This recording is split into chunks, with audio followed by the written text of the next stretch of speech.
Barnaby Jones will return next Thursday night at 10, 9 Central and Mountain on most of these stations. Please support the Word Balloon podcast by going to patreon.com/wordballoon. Become a part of the League of Word Balloon listeners. That's patreon.com/wordballoon.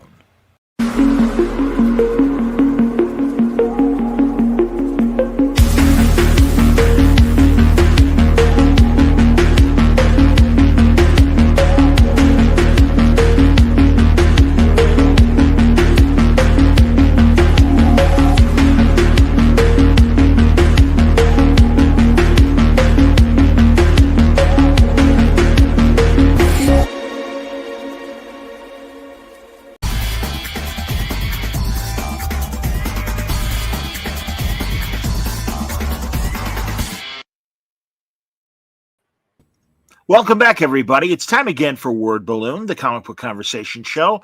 John Sanchez with you. Man, I'm really excited about today's topic because I had no idea we were about to experience a very big anniversary for the great author Edgar Rice Burroughs celebrating his 150th birthday coming March 19th, right, Henry? The 1st of September of this year. Oh, I beg your pardon. I read an incorrect biography then. Henry Franke joining us, everybody. A great Edgar Rice Burroughs expert. Tell me some of your titles, Henry, where you're associated with the Burroughs brand. I'm the editor of the Burroughs Bibliophiles. That's the nonprofit literary society devoted to Burroughs and his works. Founded in 1960, it adopted the Burroughs Bulletin, the only fanzine personally approved by Burroughs and his corporation in 1947. Wow. That's great. And it's great. You know, people, I think, take Burroughs and his body of work for granted. And they don't, I mean, my God, 150 years later, we don't really know that much. That's what happens, I think, with some of these great icons. As the generations go on and stuff, people forget their importance. And I mean, my God, this is a man who's important to American writing as Conan Doyle was to British writing and creating incredible iconic characters. I didn't know that he was, he started in a business and kind of came from an affluent family, would you say? His father was well-to-do, not rich, but well-to-do. And in fact, wound up setting up a company, various businesses in Chicago. And that's why Burroughs was born and raised in Chicago, Illinois. That's cool. Yeah. And which suburb was it? Oak Park? Burroughs, actually, to be honest, I had to look up exactly where he was. I've been meaning to do that. He was bounced around because of various illnesses and diseases that ran around Chicago in those days. Recall, he was born in 1875.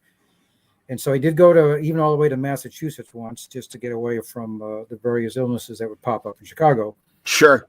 He did some interesting things with his older brothers, including some cowboying and other adventures when he was younger, again, to get away from Chicago and illness.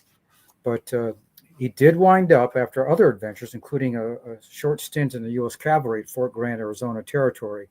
Back in Chicago, got married to a sweetheart, Chicago, Emma, and did try various businesses in Chicago. He was briefing in Oak Park, then went back to Chicago again. And when he started making money with Tarzan the Apes and John Carter of Mars really kicking off his writing career as his first works, he was able to afford to live in Oak Park, and in fact did, until he moved out to what would become Tarzan Ranch. Yeah. Los Angeles. That's so great, man. I mean, I don't think, again, I'm sure there's signage in Tarzana, but I think people who don't live in Tarzana but have heard of the town may not necessarily realize it was created by Edgar Rice Burroughs, which is really amazing. And we'll get to that part of the story, but right now, for a second, I want to keep it in Chicago. Is his house in Chicago, or any of his houses, are they designated as any sort of historic landmark or literary landmark? The two houses that have actually had historical recognition and have plaques in their yards are the two houses he owned in Oak Park. And those are still standing today and still occupied. That's amazing. That's fantastic. I've talked to the author Brad Meltzer about Jerry Siegel's house in Cleveland, Ohio, the Superman house. So that's great. And I know in New York, staying near Clinton, the old Hell's Kitchen neighborhood, I walked by the brownstone that apparently Rex Stout was inspired for Nero Wolfe. And it's just like, man, it is great seeing stuff like that. So I got to check out the Burroughs houses in Oak Park, not that far from me. That's wonderful. So, did he sell his initial? Because John Carter was first, right? Not Tarzan. John Carter was first. Princess of That's Mars. correct. Okay. And did he sell it originally to a magazine, or did it go right to a book? How did the publishing end of Burroughs' first stories happen? He was 35 years old. He'd gone through a series of jobs and was financially not in good shape. Meanwhile, again, married, had a growing family of young children. When he started writing what became eventually called The Princess of Mars in 1911, he was, again, pretty low financially, had two very young kids. And he literally just wrote to fill time and just to try his hand at it. He had seen magazines, popular magazines, as part of his jobs in doing advertising for the companies. At night, on the back of letterheads and other pieces of paper, he started A Princess of Mars. He sent an unfinished manuscript to the editor of the Argosy in New York because he thought that might have been the best market.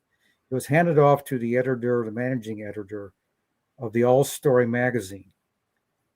And young Thomas Metcalf, and we can thank Metcalf for the reason that Burroughs wound up writing, because Metcalf said, this is promising, go ahead and do that second half of the novel.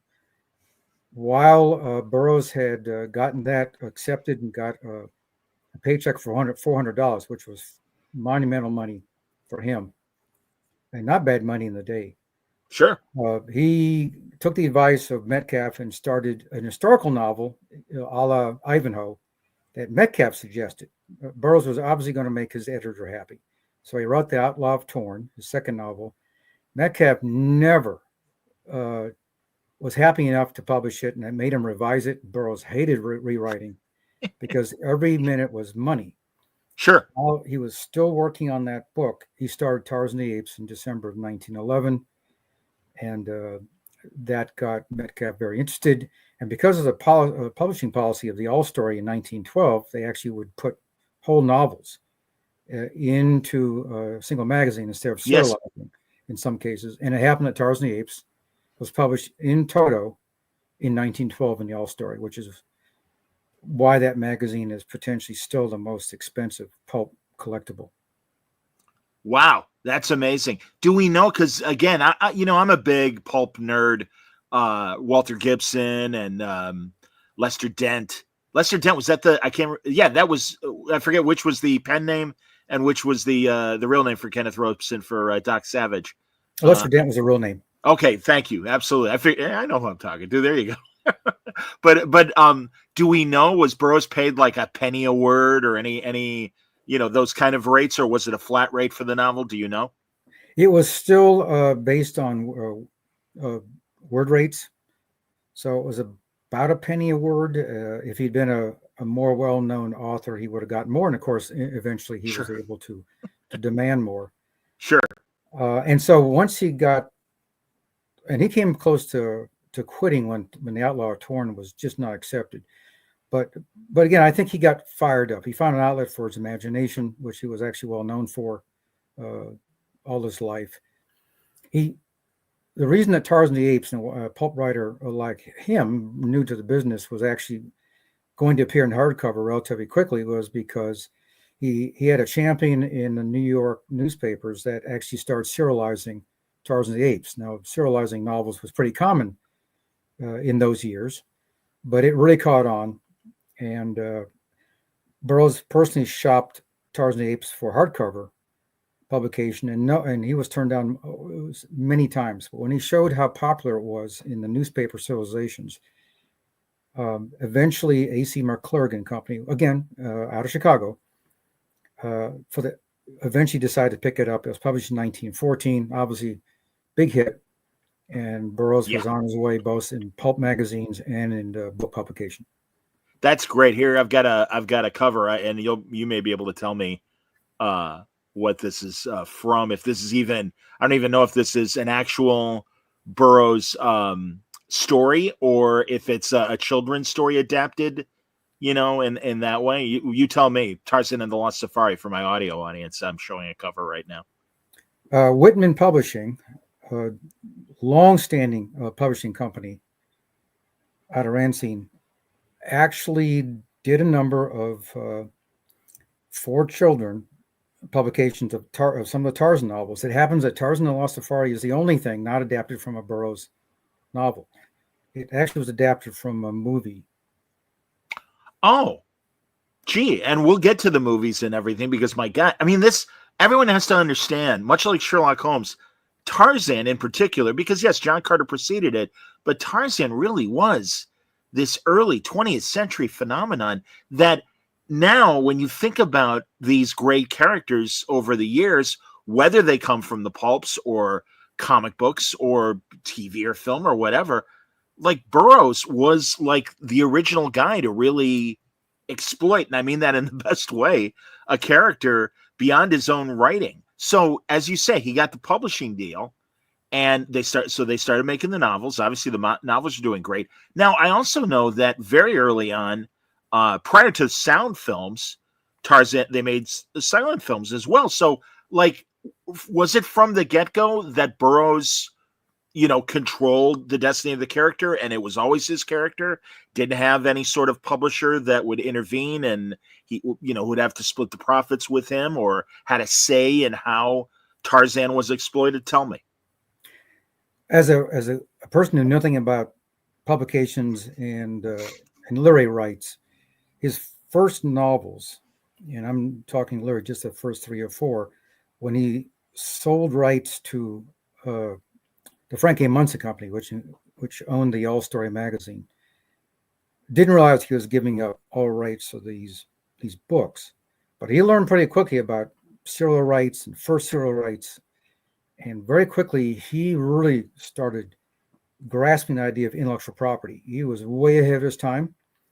Very quickly, he decided to start imposing controls on his books. And in fact, early on, when he incorporated himself in 1923, the first American author to incorporate himself. Wow! Yeah. He actually asked that all stories be, including magazine publications, be copyrighted in the name of Edgar Burroughs Incorporated, not even in his name. He had to fight these editors and publishers all the time to get that right. And it turns out today it makes a big difference on public domain of these stories. So he very early on understood the idea about movie rights. He trademarked Tarzan very early on. I mean, much earlier than almost anyone else had thought about doing. So he was very savvy, and then probably in business, the best thing he understood was the idea of intellectual property. And so when other media came up, he controlled the character, he controlled the stories, and his corporation did. So you are correct. He learned quickly, and he made it a business of his to not let these rights go away. And you'll notice if you see old newspaper strips and all, movies, his name also appeared prominently in title cards and all, Edgar Rice Burroughs, Tarzan the Apes, or whatever. So he himself shopped hard trying to get Tarzan the Apes turned into a movie, as well as some of his other early stories. One of the reasons he moved out to California in 1919 probably was to take advantage of the burgeoning film industry. And he tried writing scenarios and all for the movie business. But Tarzan the Apes, after some painful work for producers, was in fact released, premiered in January 1918, became one of the first $1 million grossing films in the United States. That's amazing. Who played that first Tarzan in the film? The adult was played by Elmo Lincoln. I thought that was the name. Yeah. Tell me. Yes. Very burly guy, and he did Return of Tarzan after that, and eventually showed up otherwise. But as you know, the story list of actors who played Tarzan over the years is substantial. Oh my God, absolutely. And we're going to definitely talk about some of the greats, even one that I actually had the pleasure of meeting. I don't know if you ever got to a chance to meet any of the Tarzans. A few. I came into fandom a little later than some people, and so I missed some of the earlier actors who had passed by the time I got into fandom, which is 1994. Okay. Into active fandom, going to conventions and that kind of thing. What led you to your own love of Tarzan in '94? And I'm sure prior to that, but what got you into Tarzan? Well, Burroughs himself, I recognized with the Gold Key Comics ad for all of his books that were being published by Ballantine. That was an ad in a Gold Key Tarzan the Apes comic book reprinted in 1968 or so. I recognized Tarzan and Korak and all those actually from the Russ Manning and Jesse Marsh Gold Key comic stories. Sure. So I have got an appreciation both of the stories and of the artist early on. We're talking early 1960s. Gold Key took over in the early 60s from Dell. Again, Whitman Publishing actually doing all the publishing of this. Yes, they controlled Dell and Gold Key. Yes, indeed. And in fact, when Whitman decided to drop Dell, they were able to retain the rights or get the rights from ERB Incorporated, and that's why it continued on, because you saw Russ Manning and Jesse Marsh doing those stories. Sure. And I also happen to have seen the 3-part adaptation that Jesse Marsh drew of the original Marsh trilogy. That was first a Dell comic and then a Gold Key reprint. So I even saw the Marsh stuff when I was young.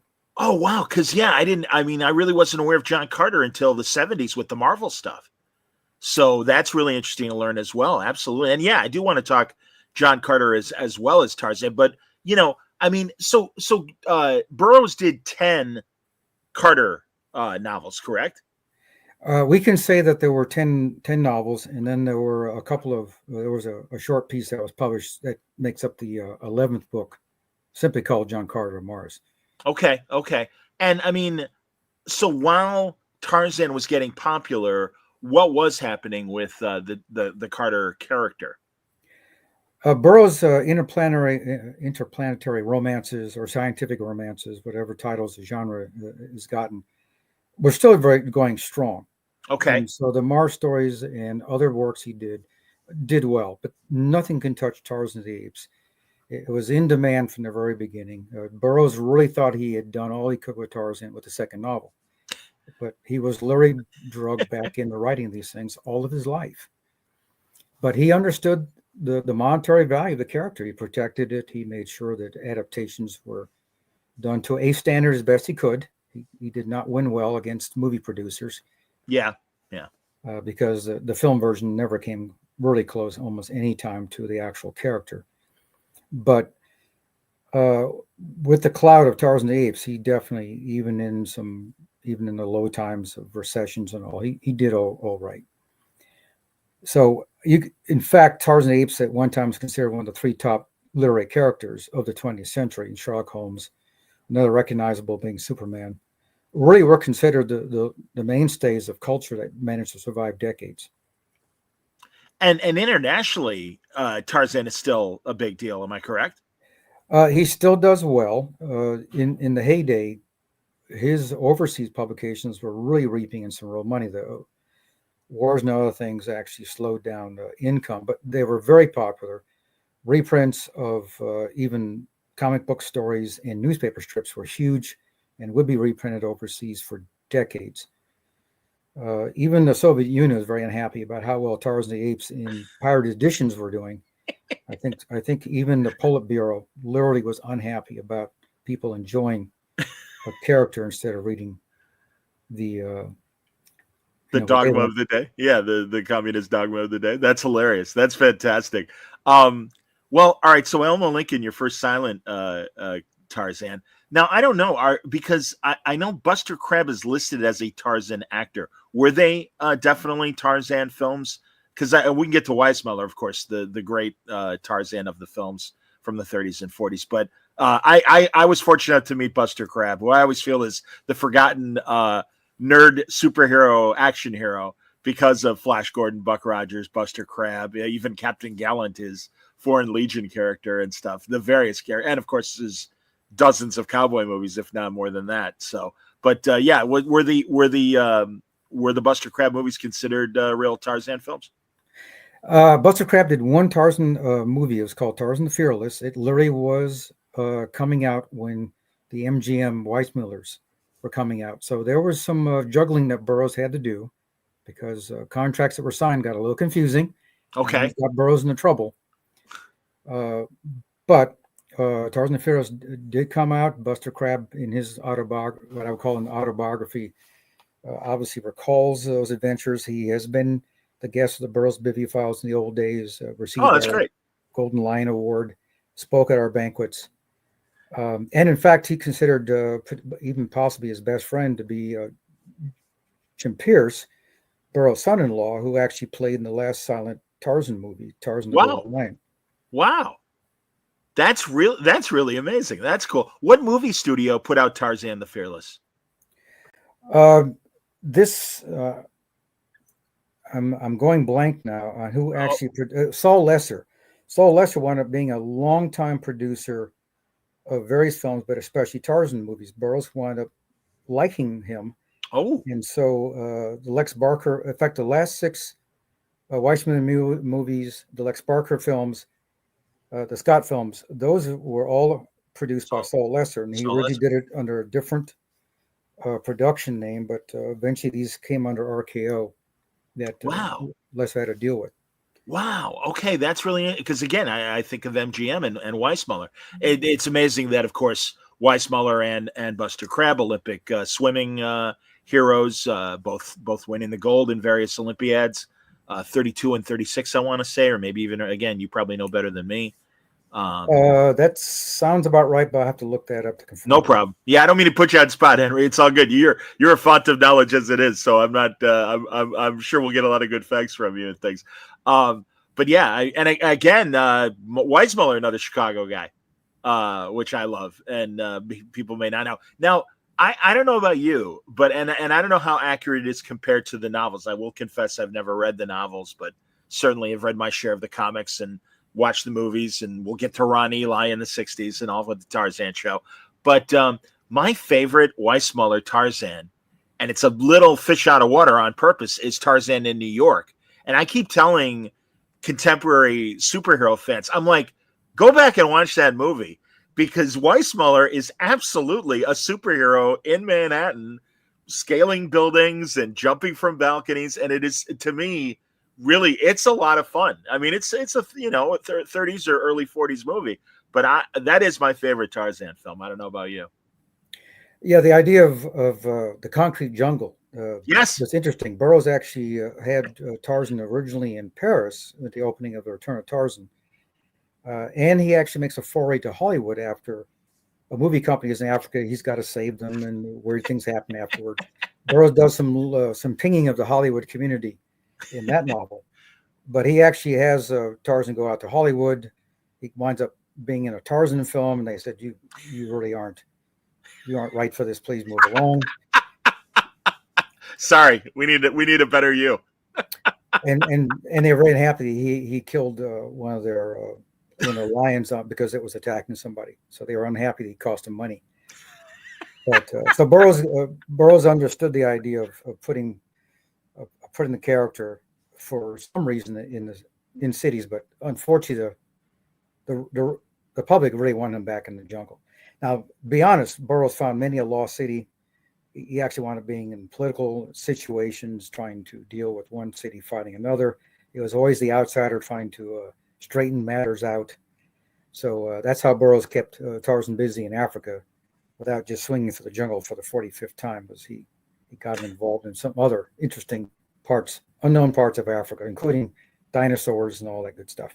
Sure, absolutely. How does the Burroughs groups, how do they feel about some of the other lateral creations that obviously were inspired by Tarzan? I think of Tor, the Joe Kubert character, and of course Marvel's own, going back to their original pre-comic book pulp days, Khazar, and the Savage Land, and you mentioned Tarzan and dinosaurs, and certainly that was Khazar's milieu in the Savage Land. But yeah, how do the Burroughs fans feel about some of these other characters? because it's always fun to read adventure. Why not? Sure. There were knockoffs and copies of Tarzan as far back as the 1910s, and would continue in various pulp magazines and comic books. So Burroughs was well aware that he really had, in fact, helped inspire genre, the feral man genre. It didn't start with him, but just like the scientific romance, even though he didn't start the genre, he certainly is a person that kicked those into high gear. And there's so much demand for these kinds of stories that obviously different magazines, especially competing with the ones that publish Burroughs stories, because almost everything he wrote first was serialized in a pulp magazine before they came out in hardcover. He was more than aware that he had an impact on pop culture, even in his day. That's amazing, truly. I'm sorry, did I step on you? Were you going to say something else right there? No, it is interesting that not being able to keep up with the demand caused publishers to find other writers that could also do these kinds of stories. So he definitely had a long-term impact on the reading public. And when his stories were rediscovered about 10 years after his death in 1950, and the March date came out of when he passed in 1950, just short of 75 years age. It started a paperback boom starting around 62 or so, which is so big that it caused publishers to look and rediscover other writers that wrote that kind of fiction and put them to paperback to just meet the demand of the reading public. So I will contend that Robert E. Howard's rediscovery is in part due to the paperback boom of Burroughs in the 1960s. And he's not the only one. I agree. And I literally a couple of weeks ago was talking to my friend Michael Stratford, who is writing a book about Steve Holland, who was the physical model for Doc Savage. I'm glad you know who I'm talking about. And he was telling me in 1964, that's when Bantam started republishing the Doc Savage pulps. And yeah, you're right. I mean, and again, being I'm a 60-year-old man, I remember as a kid finding not that old used paperbacks from the 60s and 70s when I was a kid of so many of these pulp heroes being represented in paperback form. And as far as I was concerned, this is a group of superheroes that I had never been aware of. So I really got into the Avenger and the Shadow and Doc Savage and things like that. And again, my awareness of Tarzan was from the movies, which constantly played on television, in the 5-channel days of our childhood, our pre-cable days. And then also, as I mentioned earlier, the Ron Ely Tarzan series. Ely, again, much like Buster Crabbe, kind of a guy that I always say, man, if you really want to count your great action heroes of previous decades and stuff, you got to put Ron Ely there as well. Not only Tarzan, but even unfortunately that Doc Savage movie that should have been better, but it wasn't Ron Eli's fault. So I would imagine he's another guy that the Burroughs fans must appreciate. Yes? They do. And for a couple of reasons. Of course, it was the first Tarzan television show. There actually was an attempt to get something going. In fact, that's where Tarzan the Trappers came from with Gordon Scott, was an attempt at one time early in the 50s to get something going. Oh, wow.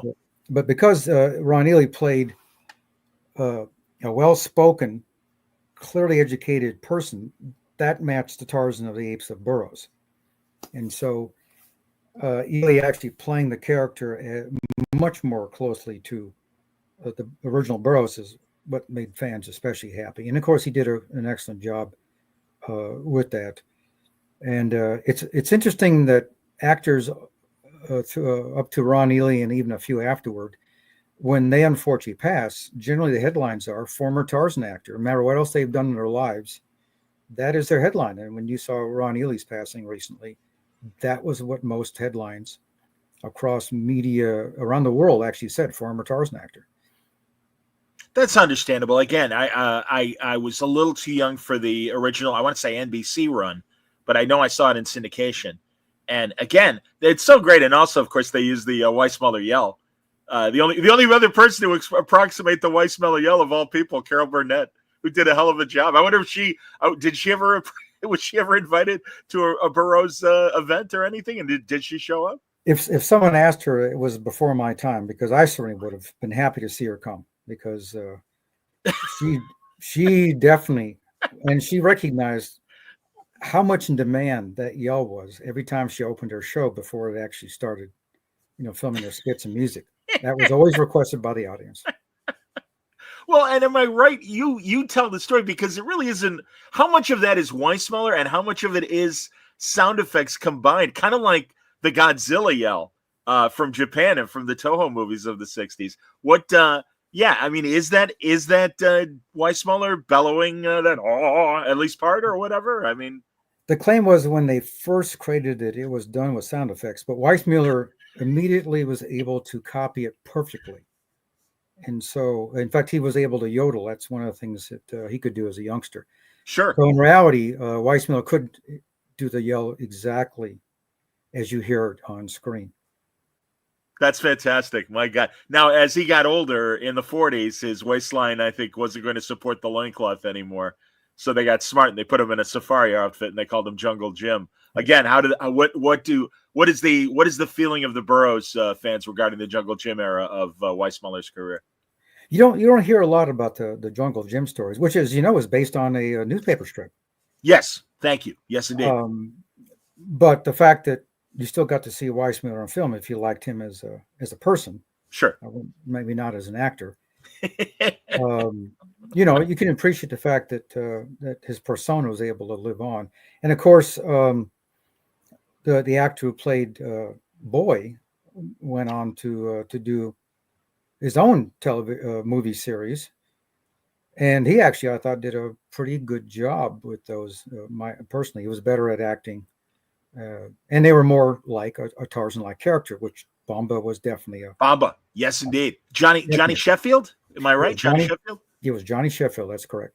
That's excellent, man. Yeah. No, I again, I'm fascinated by the Tarzan universe. And then, so Burroughs, though, himself created, was it Korak, Son of Tarzan? And was that a real Burroughs creation? Because I know, when DC had the Tarzan license in the 70s, had my attention. Again, they put the best people on that stuff. And not only Tarzan, but I want to say Korak was called Son of Tarzan in the comics. That's correct. Korak, which stands for killer in the Mangani, the ape language, was the fourth novel that Burroughs wrote. Remember, he thought he was already done with Tarzan, had done all he could. It's important to recognize that Burroughs wrote romance novels. Almost every story he wrote was built around a budding romance between a man and a woman who often find excuses to never figure out that they should be together until toward the end of the novel. And so if you've linked up characters, it's hard to write another romance novel when they've already declared their love and they're together, especially when they're married. And Burroughs believed in marriage. So, Tarzan and Jane were married in the second novel. Where was the next romance? So his editor said, "Why don't you just write a story about Tarzan's son, Tarzan Jane's son?" That's what he did. And Korak, then Jack Clayton at the time, as a youngster, wound up being in Africa. He was with one of the great apes that knew Tarzan himself. And Korak actually grew up in Africa on his own, met his love, what turned out to be his love. And eventually they discover that his parents are back in Africa again. So, yes. And the person who really helped get Korak going was Russ Manning. Manning loved the first 12 Tarzan books especially. Was good at adapting these stories, along with the person that wrote most of those stories for Dell and Golke. And so they dropped Boy, and when they took the license over from Dell, they brought back Korak as the son of Tarzan. Now, they kept him young the whole time to differentiate him from the adult Tarzan. But that character lived on thanks to that realignment. And in fact, when Russ Manning took over the Tarzan Sunday and daily newspaper strips, he ensured storylines which in some cases starred Korak. Interesting. Sure. Wow. Again, fans of the Marvel Cinematic Universe and the DC Cinematic Universe, Tarzan had all that stuff beat. Within the media, available in the early 20th century. I mean, again, newspaper comic strips and comic books. I would imagine there were Big Little books, those famous children's books of, prior to our youths. But I think they were still around when, at least hand-me-down copies of that stuff when we were kids. So yeah, exploited in every other media possible. How many Burroughs Tarzan novels altogether? In the way that they do the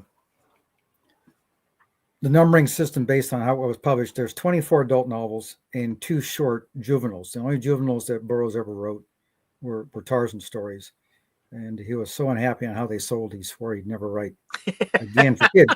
And it is important to remember, people these days think that Burroughs' stories were for juveniles. He wrote them all for adults. They were always adult markets, and his early markets were substantial numbers of women read these stories in the pulp magazines of their day. They were romance-like. Sure.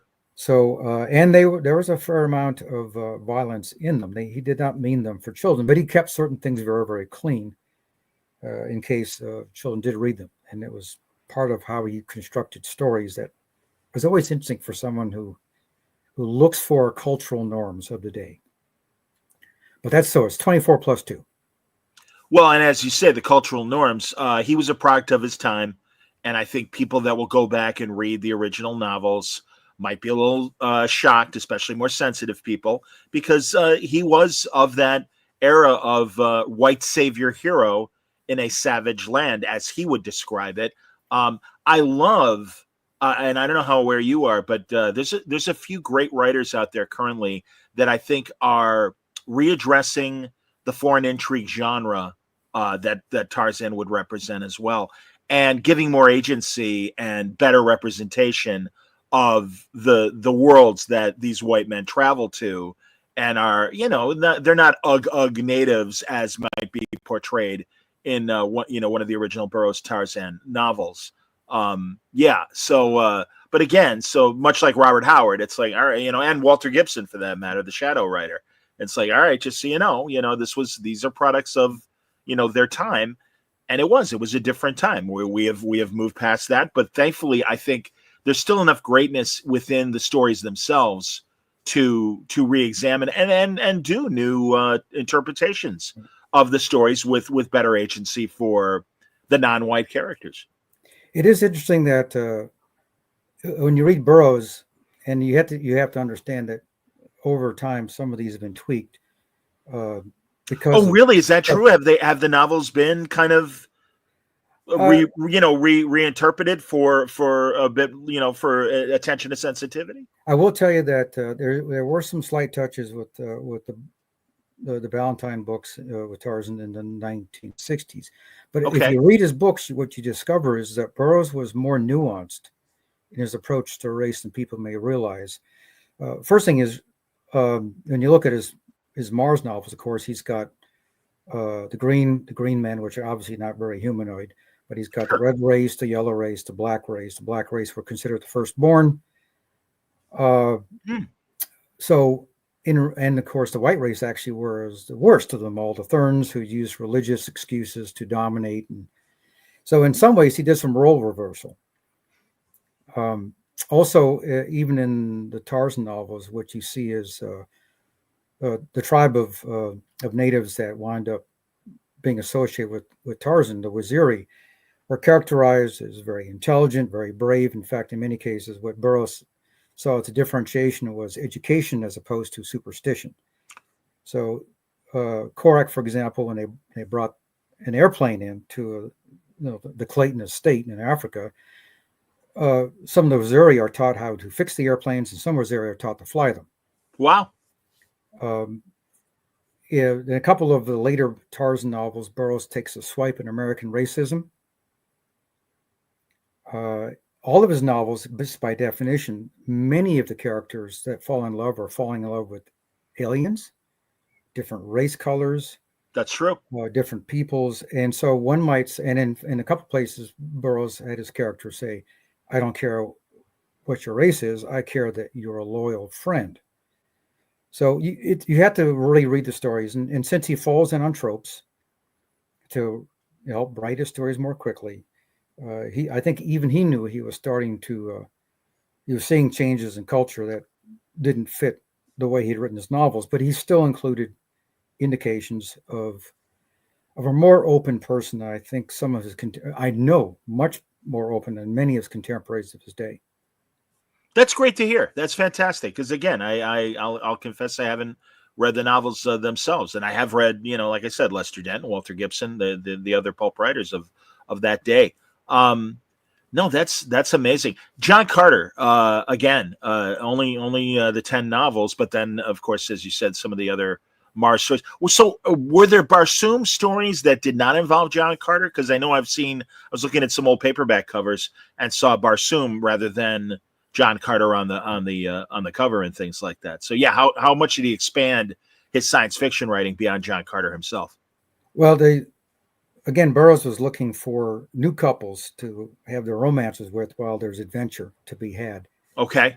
And so the fourth novel is actually called Thuvia Made of Mars. It was John Carter and Dejah Thoris's son, Thoris, who winds up being the primary character, and the lady he eventually gets with is Thuvia, a princess of another city-state.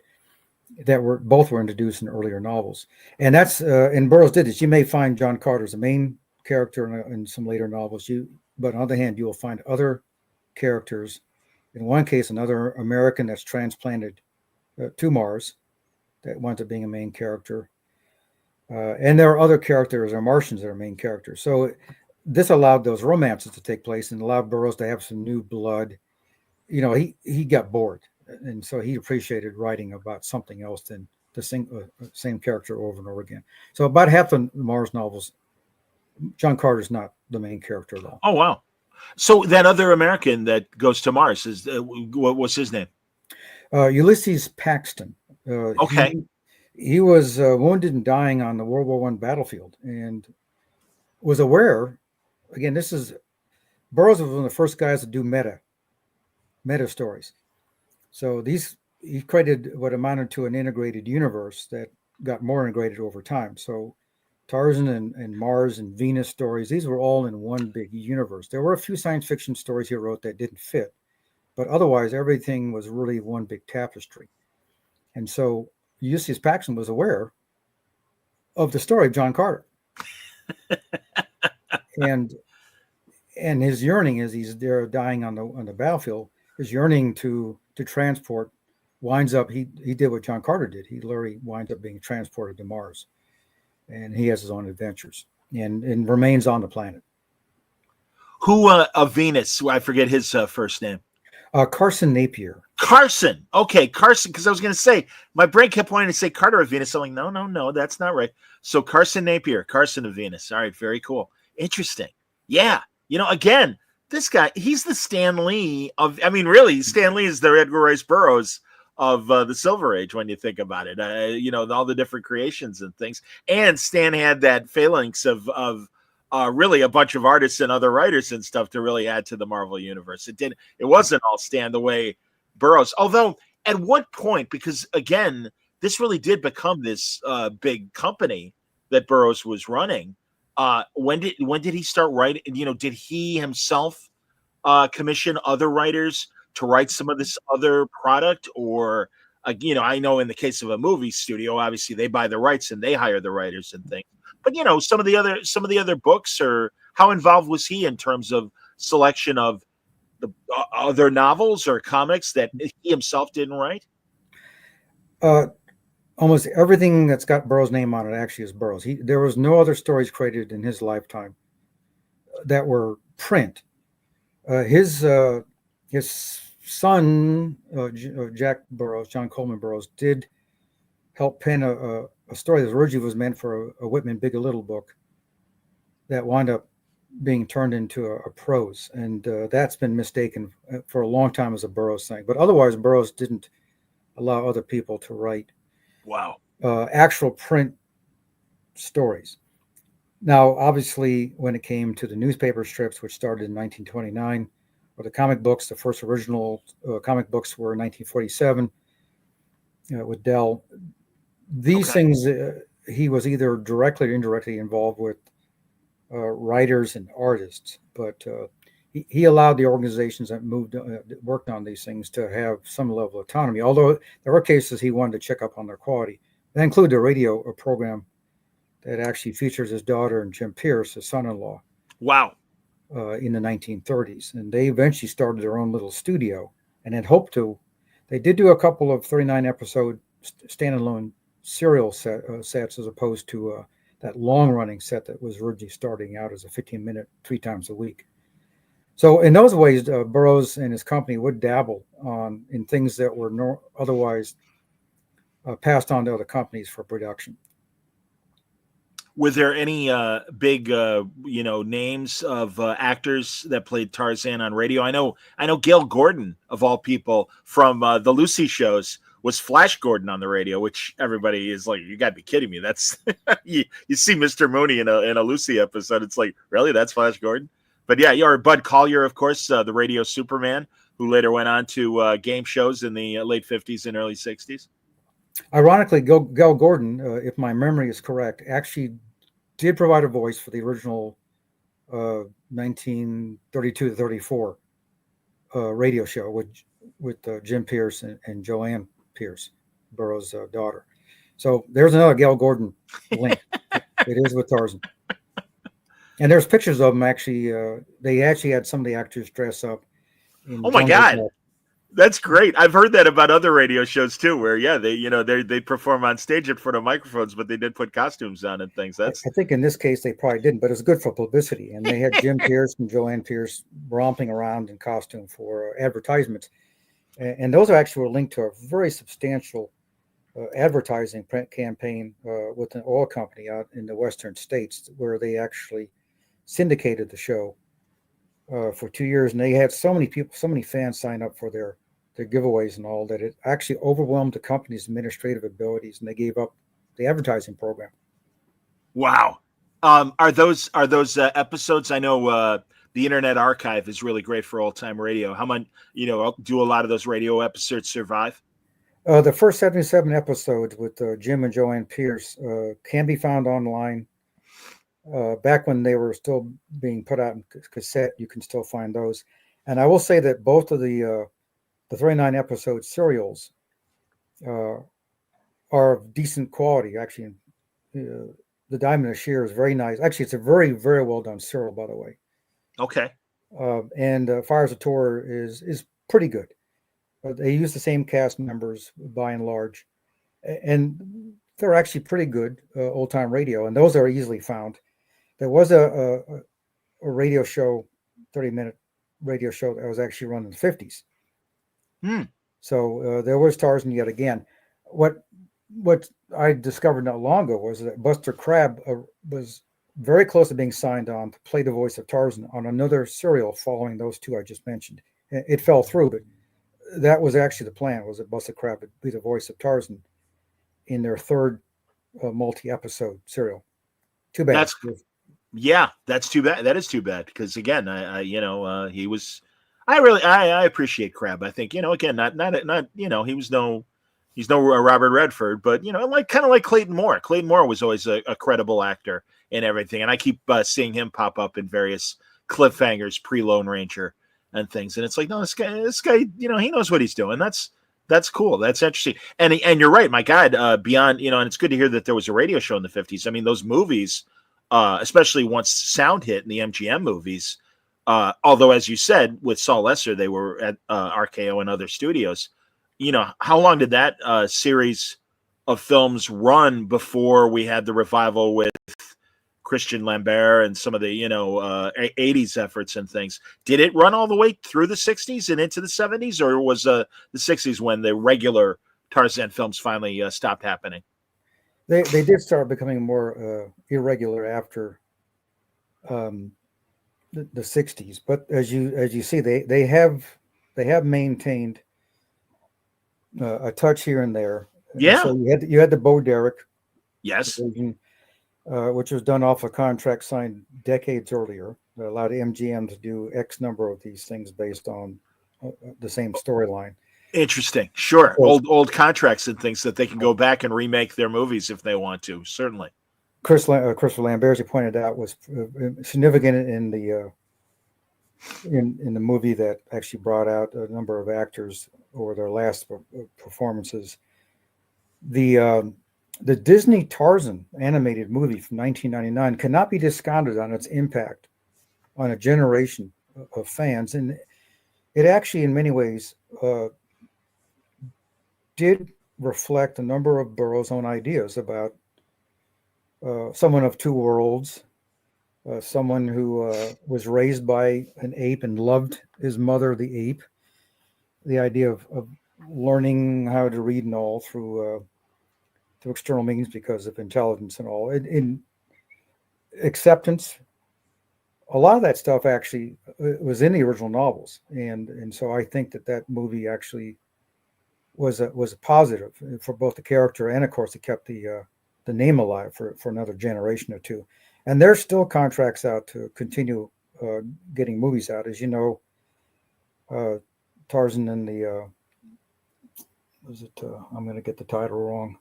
I don't have my list of actors and movies in front of me. I apologize. No worries. Because the actor who played Starship Troopers lead, of course. Oh, Casper Van Diem? Casper Van Dien did a Tarzan movie. He loved Tarzan. Wow, that's amazing. I can see him as a Tarzan, sure. And he was actually quite good. And in fact, he read all 24 Tarzan novels when he was a youngster. Very cool. Wow. And of course, we have the latest Tarzan, The Legend of Tarzan, that had come out. And there are other contracts going. I might point out, by the way, as an aside, on this idea of radio, the old audio dramas, is that there is, in fact, a John Carter of Mars audio drama. It's in production following a Kickstarter campaign. Oh God, I hope it comes through, and I hope it's great. It's been funded, and they've signed some interesting people up. And again, my memory is going to be tough on who they signed up. But you can go online and see the actor who played young Indiana Jones in the TV series will play John Carter. Okay, he was in Boondock Saints as well, yes. And now his name is escaping me as well. Sean Patrick Flannery. That's correct. And there are other names of that level who have been signed on to playing various characters. So that's terrific. That's excellent. It's mentioning Flannery. My good friend and cartoonist here in Chicago, Art Baltazar, who's a massive Indiana Jones fan, well before Dial of Destiny, was like, man, you ought to come back, and they ought to make at least one movie with Flannery, because it's like, hey, man, you had a TV show. You're Indiana Jones. Nobody can take that away from you. And I think there are a lot of fans that grew up with that Indiana Jones Chronicle TV series that would say the same thing. I know, too, Jennifer Aniston's former husband, Tate Donovan, was the Disney voice of Tarzan. And also, after the movie, they also had an animated weekly series for a bit. Yes. Disney had a series that went 2 seasons. Okay. Not long after the movie. And I'm not going to forget the name of the actor who played his voice. One of the Dabo actresses played Jane on that. And I've just gone stupid. I can see his face. He had a long-running series on television beforehand. So it's interesting that you see quality actors and actresses involved in these television shows and in the movies over time.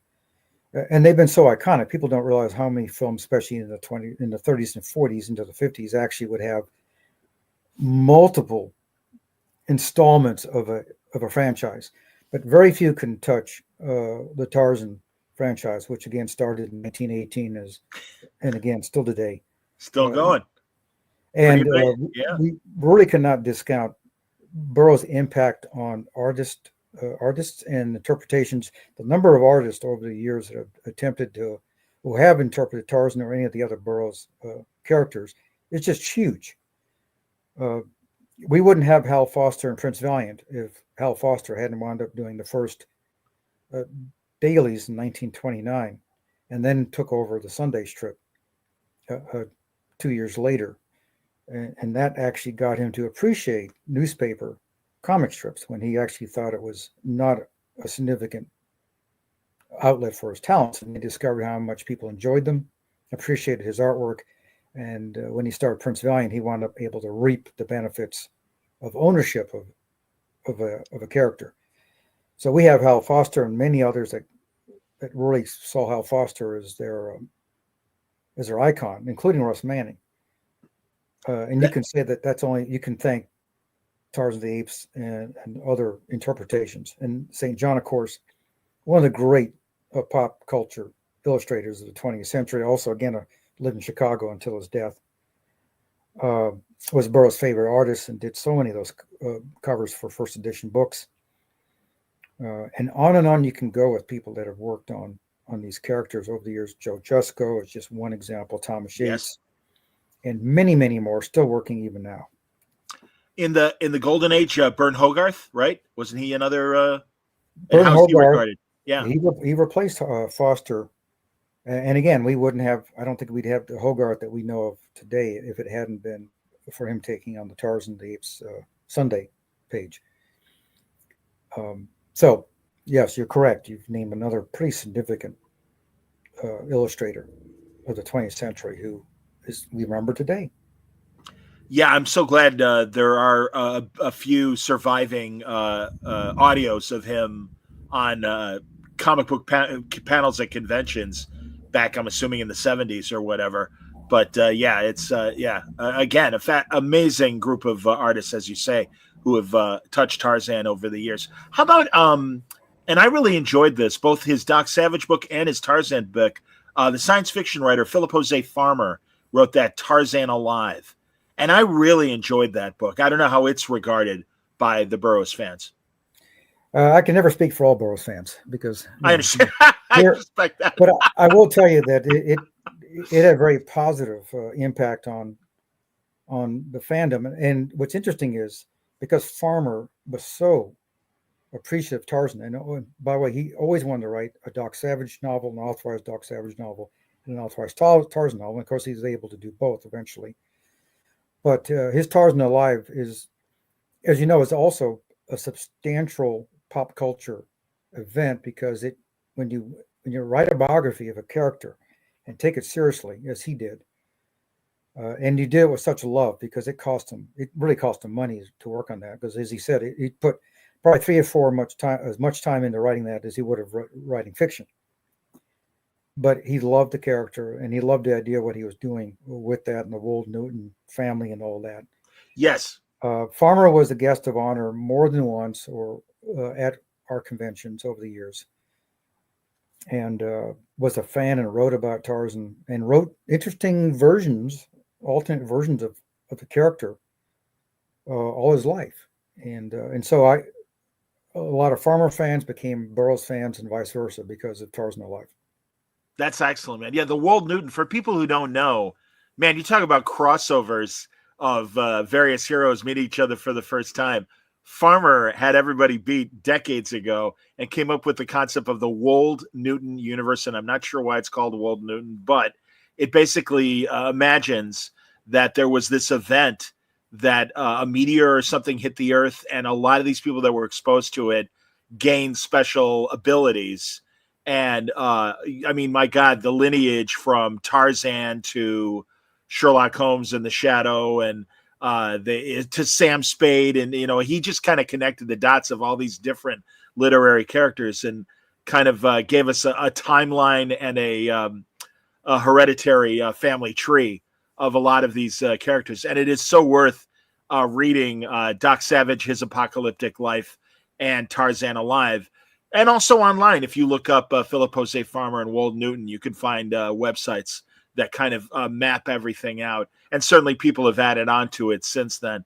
But yeah, I love that. And again, as a kid who grew up with comic books and stuff, it was great to see that these literary heroes also had kind of a fake crossover connection and the possibilities. So that's great. And I did read, I didn't read his Tarzan novel. I did read Farmer's Doc Savage novel, though, which is really great. Escape from Loki. Yes.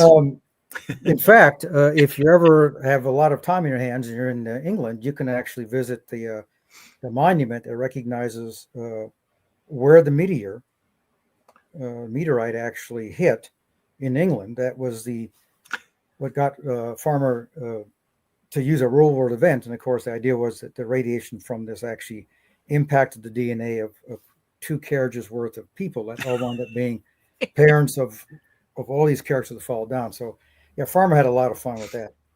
This is a great idea. No, I didn't know it was a real event. That's fantastic. Jeez. No, that again, that's amazing. How? All right, the John Carter movie. How? From a few years ago, man. Disney didn't know what it had, and it was poorly marketed. How do the Burroughs fans regard that John Carter movie? I will tell you that there are fans that really wanted to copy the novel very closely. And like all movies and television shows, there's always going to be different perspectives, especially when you're basing it on but maybe your favorite storyline. But I will say that by and large, most fans liked the movie, appreciated it. You are correct. You have to understand there were attempts at getting a production of the story as far back as the 60s. Disney more than once commissioned screenplays and other production companies as well. And of course, the thing that got in the way every single time in those days was the cost of production. When you have four-armed green men that are 15 feet tall before digital, Sure. It wound up being the thing that actually stopped the movie from happening. If it had come out earlier, of course, people would have recognized that it preceded Avatar and even Star Wars and other movies. And the people that created those movies actually, in some cases, will openly acknowledge Edgar Rice Burroughs. And in fact, a couple of them had hoped to have actually done a Mars movie. So you're correct. If they had marketed it in a way that said, by the way, if you want to see what story led to all the others you've enjoyed, here you are. Yeah, and I know Lucas was one of those people that really wanted to make a Princess of Mars movie. And I really, and again, thankfully, having been aware of before my time pop culture and a lot of pulp stories and things, I would laugh at some of the reviews of John Carter complaining that it looked too much like Attack of the Clones, the second prequel movie.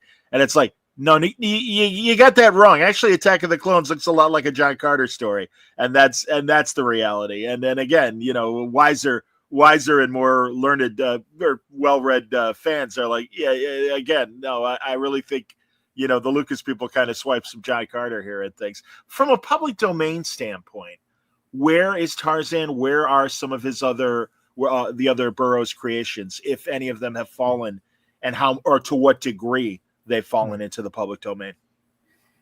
At your request, I tried to do some research to understand.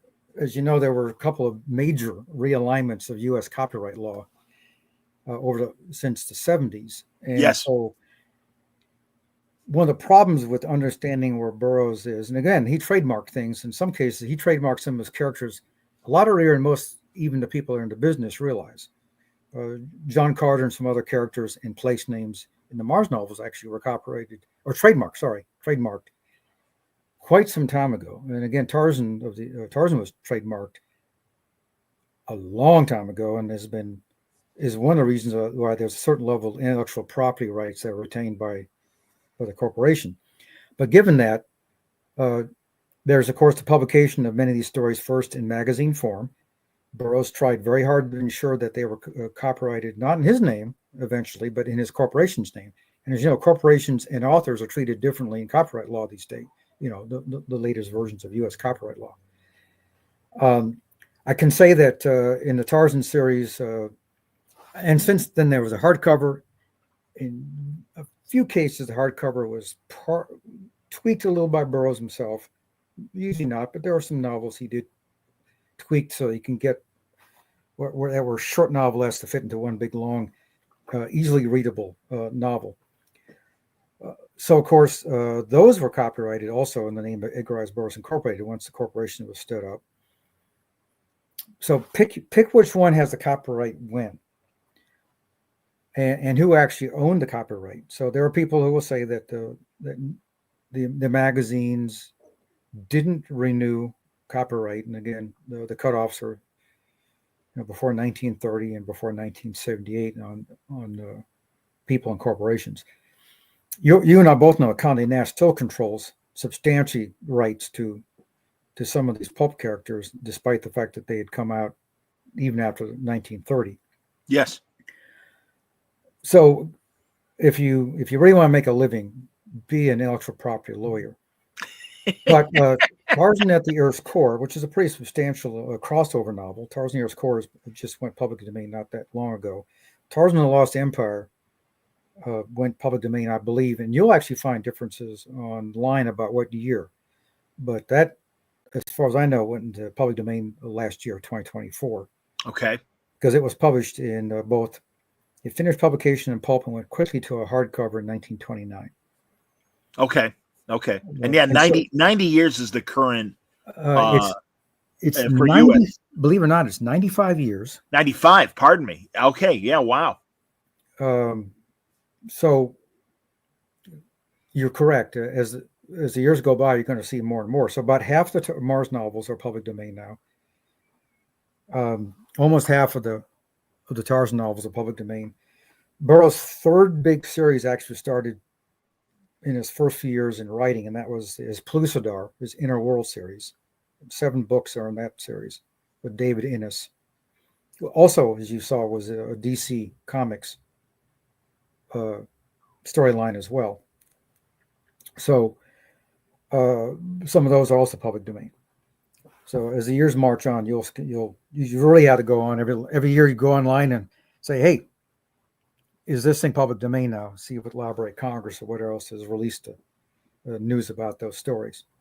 But that's yeah. Like I know, is Dynamite still doing their Tarzan comic? And again, because of trademarks rather than just the intellectual property being in public, or at least those iterations, those early novels. So you could take elements of those early novels. I mean, you might know better than me as far as that goes. I'm not a lawyer. I'm not a writer. But, I do know they can't call the comic book Tarzan because that's still trademarked. What they can, unless they want to make a deal with the Burroughs people, what they can do is call it Lord of the Jungle. And then there's a character inside of it called Tarzan, and they can write Tarzan stories that way. I don't know. Currently, Dynamite is the only company that comes to mind that has been doing comic books of late of Tarzan and things. Tell me more. Well, I will never pretend I understand intellectual property at the level necessary to be trusted. Dynamite Entertainment, in fact, did do a pretty extended series with on the Mars stories, Mars characters. Yes, very much so. Yes. But the corporation and Dynamite Entertainment did, in fact, come to an agreement on intellectual property. So that happened several years ago now. So what's working with Dynamite is, in fact, now got agreements on intellectual property. There are, I will tell you that what's interesting is you asked about overseas. One thing that's continues to be popular overseas are reprinting of the U.S. Newspaper strips. And that does continue on in places like Germany, France, Italy.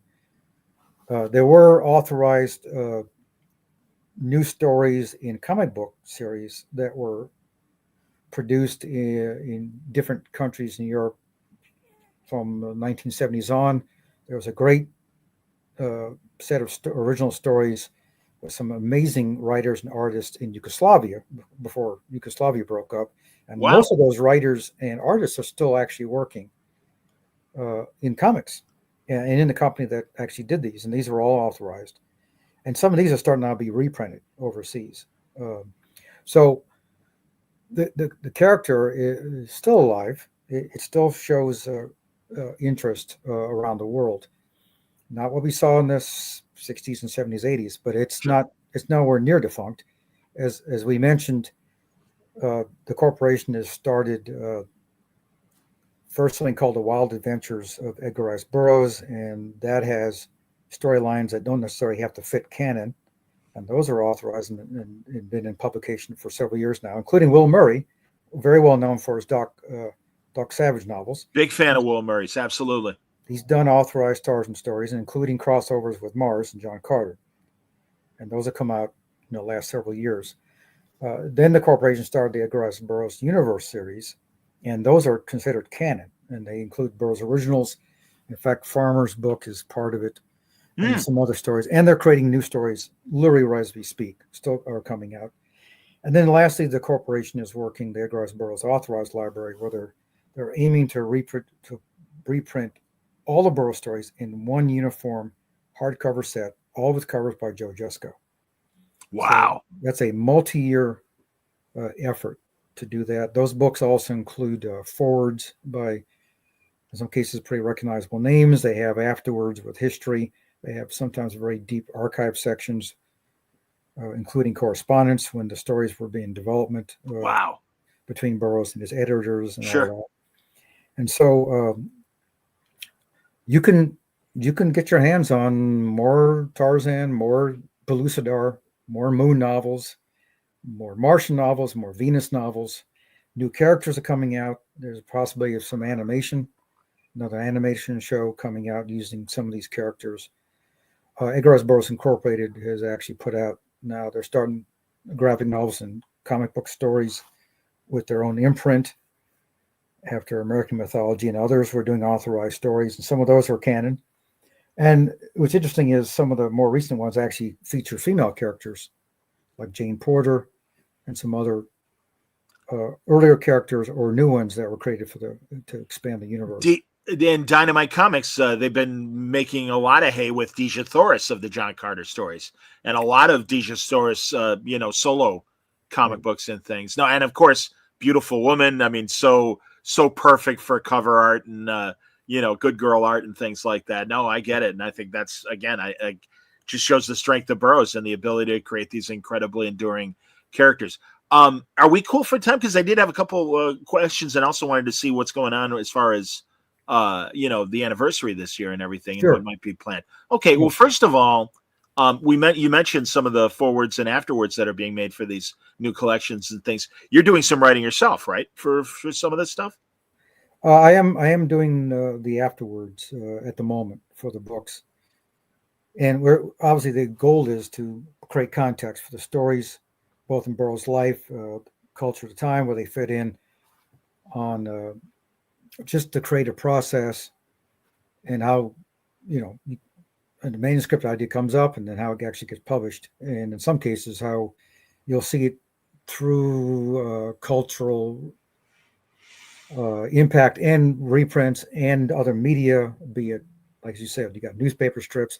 There was a John Carter Mars newspaper comic book story set that Burroughs' son drew for a number of years. Wow. In the funnies, and then his son did a John Carter Mars Sunday strip, which unfortunately premiered on 7 December 1941.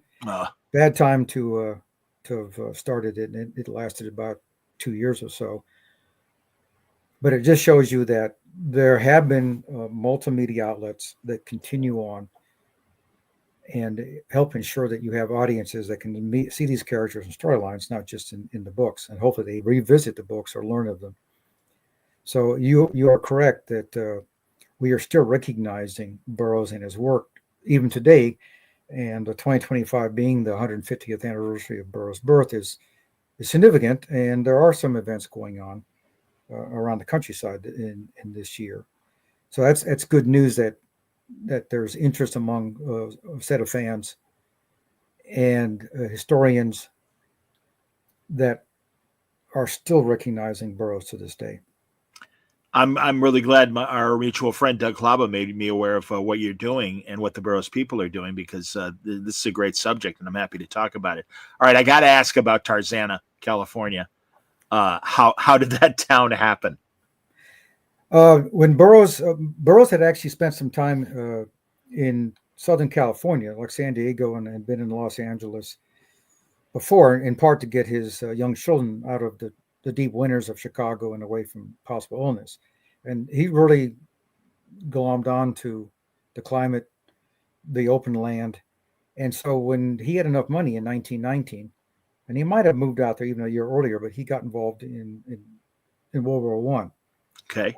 And stayed in Illinois doing some military-related stuff. But in 1919, he moved the family out. He bought the property of the owner of the Los Angeles Times, General Otis. And so that very large parcel of land in the ranch house became his. As the time went on, he saw the opportunity to make some money off that land. He started parceling it out. He always had a vision, and he called it Tarzana Ranch from the day he moved out there, or pretty close to the day he moved out there.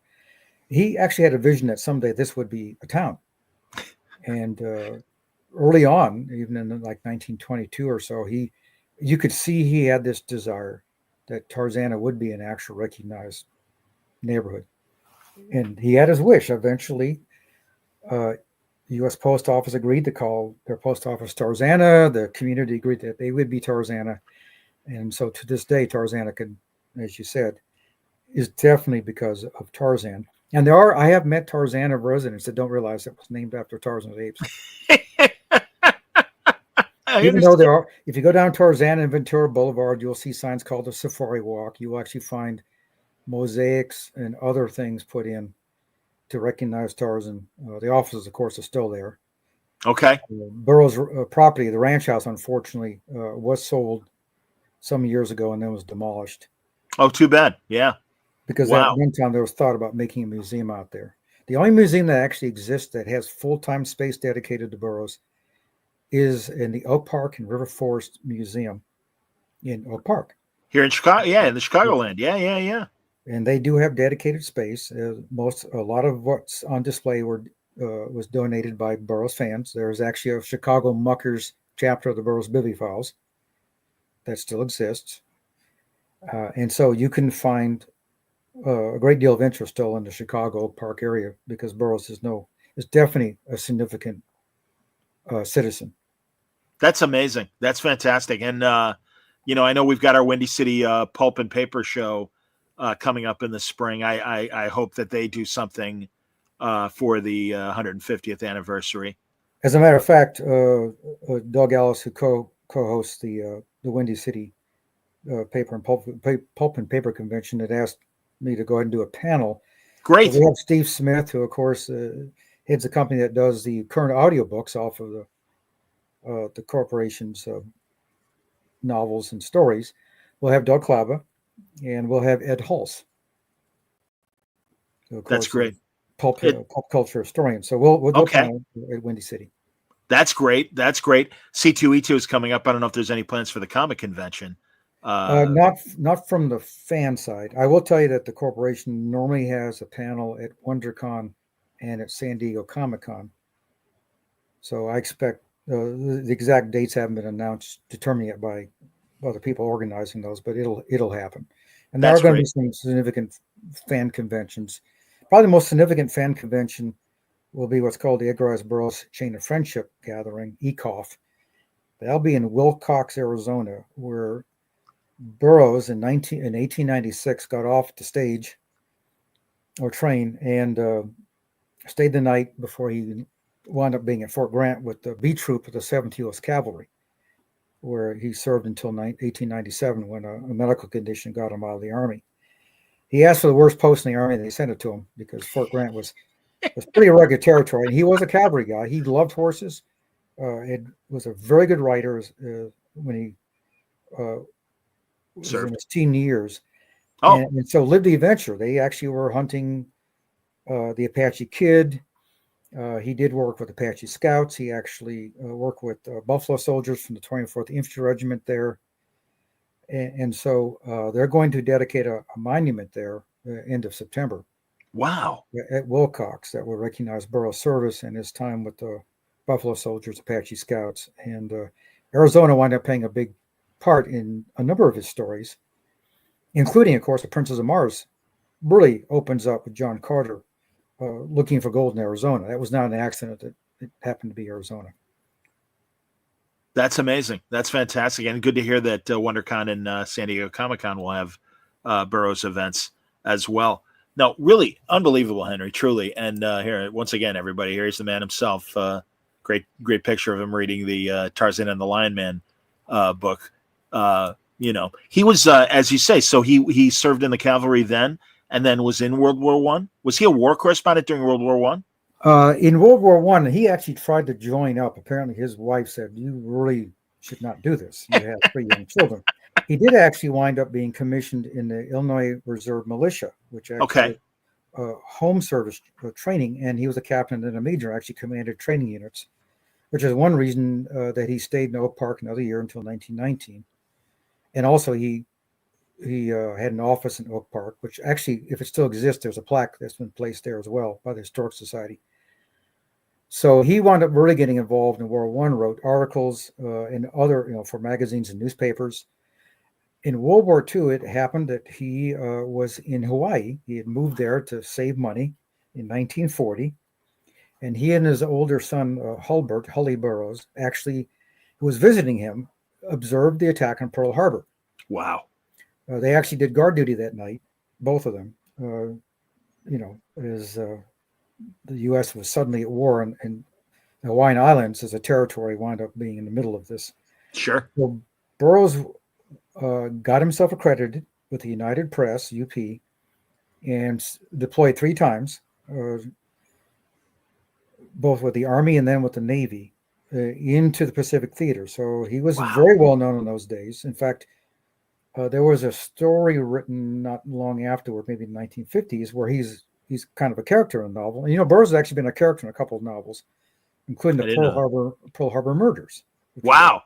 A series of real life events colludes into fiction, into murder mysteries. So sure. So Burroughs actually wound up being the oldest American war correspondent in the war. Yeah, was he in his 60s or 50s when he was doing this? Because he died in 1950 and he was 75. He was in his 60s, and he had a bad heart, and those adventures probably caused him an earlier than might have been death. Ooh, he had a major heart attack in his last deployment on a ship. Jeez. Wow, that's, again, man, what an incredible life, and I'm glad that societies like yours are out there, and that the company is still out there promoting this incredible literary icon that should not be forgotten, and not only for his own body of work, but all the different, as we said, the different creative people that he inspired over the decades. It's incredible. It's interesting. Ray Bradbury has said this more than once. He's both said in writing, I think one time in an interview with Maya Angelou, he said Burroughs is, in his mind, the most impactful writer of the 20th century. And in one interview, he said that Burroughs may have been the greatest literary author or pop culture author ever. And a lot to do with just how much influence he had on generations, including, by the way, his Mars series had such an impact on people that decided to become scientists, engineers, even astronauts in those days of the 50s, 60s, 70s. Sure. Even Carl Sagan would admit the impact that Burroughs had on him. And there are other people of that stature who really enjoyed his stories, in some cases had real impact on their lives. That's amazing. That's like Star Trek. And, you hear about these current generations who are all inspired to get into the sciences because of Star Trek. It does not surprise me at all. And again, what a man, what a body of work. It's again, this is inspired by rather than actually written by, but the cover that I just showed for the audio audience. But yeah, no, really, Henry, fantastic conversation. I truly appreciate it. And good luck with the events this year and subsequent writing that you're doing for these Star Trek collections, Tarzan collections. It's great to see, again, the importance of Burroughs still being recognized here in the 21st century. And you can go online, the Burroughs Bibliophiles website. You can go to our Facebook page. We have a YouTube channel. It's mostly fan-based stuff, but you can actually see like an interview with Mark Schultz, the artist. I love Mark. He's such a great guy. Yes. Or Richard Hescox, such a great science fiction fantasy artist all these years, as well as some fan events. And we're going to continue putting things up. I'm hoping to get some photos of Buster Crabbe, for example, up when we did audio only recording. So there are places to see both fan stuff and there's just a huge amount of body of work and history of Burroughs' life online. What is the URL for your website, and what is the YouTube channel's name so people can look those up? The Burroughs Bibliophiles, and of course it's a bit long. Burroughs, of course, is Burroughs, as you showed on the book cover. Bibliophiles, because of the books, BIBLIOPHILES. So our website is burroughsbibliophiles.com. YouTube, you should be able to find it just by looking for Burroughs Bibliophiles. And if there's any questions, you can just contact us through Facebook or other means, and we're happy to answer questions. That sounds great, Henry. I'm so glad, and I really appreciate us meeting, having this great conversation. You're welcome back if one of the new collections come out and everything. And yeah, I have a feeling this isn't going to be my only conversation about Burroughs, given that it's the 150th sesquicentennial. Is that right for 150? You said it more clearly than I could have. See, that's what 30 years in broadcasting helps me remember words like that. So yes, I can appreciate that. That's great, Henry. Thank you so much. Wonderful conversation. I really appreciate it. Thanks, you, John. I appreciate it very much. Thank you, everybody. Thanks a lot for watching today. Hope you enjoyed the conversation. Until next time, everybody, stay safe, stay happy, stay healthy.